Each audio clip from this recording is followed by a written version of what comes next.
బరువు తగ్గడానికి, స్లిమ్‌గా, ఫిట్‌గా ఉండటానికి చేసే ప్రయత్నాలు అన్నీ ఇన్ని కాదు కదా! నానా తిప్పలు పడుతూ ఉంటాం. కానీ ఇక్కడ కొన్ని పొరపాట్లు చేసేస్తూ ఉంటామండి. వెయిట్ లాస్ టిప్స్ కూడా ఉన్నాయి. ఈ టిప్స్ ఏంటనేది తెలుసుకోవాలి. ముఖ్యంగా నేను డైట్ విషయంలో కొన్ని చెప్తున్నాను. నేను కూడా ఫాలో అవుతున్నవే. చాలా ఫేమస్ డైటీషియన్స్ అంతా కూడా ఒప్పుకున్నవే. మనం ఏం చేస్తూ ఉంటాం జనరల్‌గా స్కిప్ చేసేస్తూ ఉంటాం. ఏదో ఒక పూట భోజనాన్ని స్కిప్ చేసేస్తూ ఉంటాం. చెయ్యండి. ఓన్లీ నైట్ మాత్రమే చేయండి. అది కూడా పూర్తిగా చేయొద్దండి. వీలైనంత త్వరగా ఈవినింగ్ తీసుకోండి అంటున్నారు. లేకపోతే కాస్త లిక్విడ్స్ మజ్జిగ ఇలాంటివి తీసుకోమంటున్నారు. ఎందుకంటారా?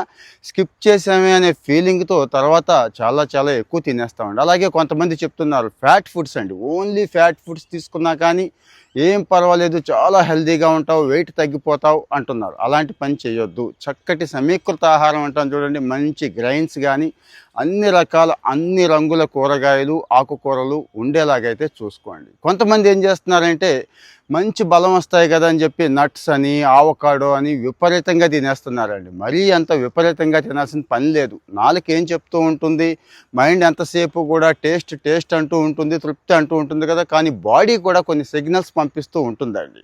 ఆ సిగ్నల్స్ ఏంటి అనేది అబ్జర్వ్ చేయండి. ఒరే బాబు చాలు, ఇక మీదట తినకు, సరిపోతుంది నీకు, చాలా నిస్సత్తువుగా బద్ధకంగా కూడా ఉంటుంది అని చెప్తోందండి.